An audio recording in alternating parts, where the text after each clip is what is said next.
Hello बच्चों, let's read the question. The left block in the figure moves at a speed v towards the right block placed in equilibrium.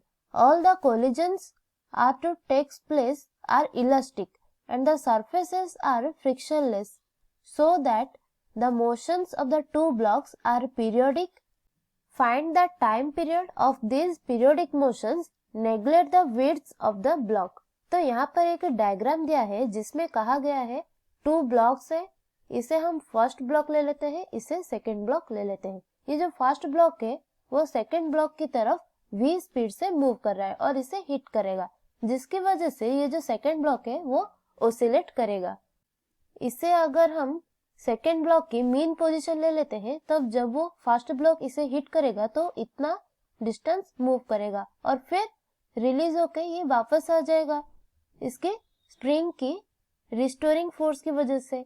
और जब वो वापस आएगा तब तक ये बॉक्स क्या करेगा, यहाँ तक जाकर फिर से वापस यहाँ तक आ जाएगा, इसको फिर से हिट करेगा और ये बॉडी फिर से मूव करना स्टार्ट कर देगा. ऐसे साइकिल चलता रहता है क्योंकि ये दोनों का मोशन पीरियडिक है. अब हमें क्या निकालना है, इन दोनों का टाइम पीरियड हमें निकालना है. पहले हम सेकेंड ब्लॉक को कंसीडर करेंगे. ये जो सेकेंड ब्लॉक है ये एक स्प्रिंग मास सिस्टम है जिसका टाइम पीरियड हमें पता है, निकाल सकते हैं. स्प्रिंग कांस्टेंट अगर k है और मास अगर m है तो t क्या हो जाएगा, 2 pi root over of m by k हो जाएगा. लेकिन यहाँ पर हम देख सकते हैं ये जो मीन पोजीशन है सेकेंड ब्लॉक के लिए, उसके अबाउट ये क्या कर रहा है, यहाँ से यहाँ तक जा रहा है और फिर वापस मीन पोजीशन पर आ रहा है, लेकिन इस तरफ वो मूव नहीं कर रहा है. तो हम कह सकते हैं ये जो सेकेंड ब्लॉक है वो आधा ही ऑसिलेट हो रहा है एक तरफ ही. और तो इसका टाइम पीरियड क्या हो जाएगा, इसका बाई 2 हम कर देंगे. तो ये जो स्प्रिंग मास सिस्टम है उसके टाइम पीरियड अगर इसे हम t1 ले लेते हैं तो t1 क्या आ जाएगा, t बाई 2.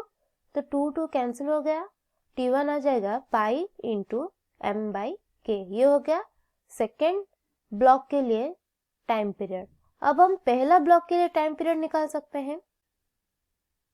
तो पहला ब्लॉक के लिए हम टाइम पीरियड कैसे निकाल सकते हैं, टाइम इज इक्वल टू क्या होता है, टोटल डिस्टेंस बाय स्पीड. तो यहाँ पर डिस्टेंस क्या हो जाएगा,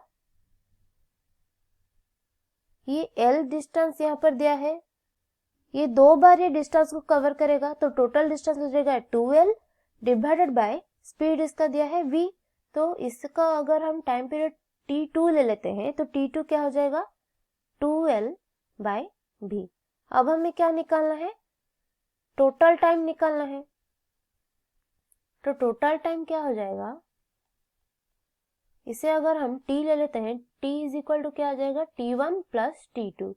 तो t1 क्या है, pi into root over of m by k plus t2 क्या है, 2L बाई b.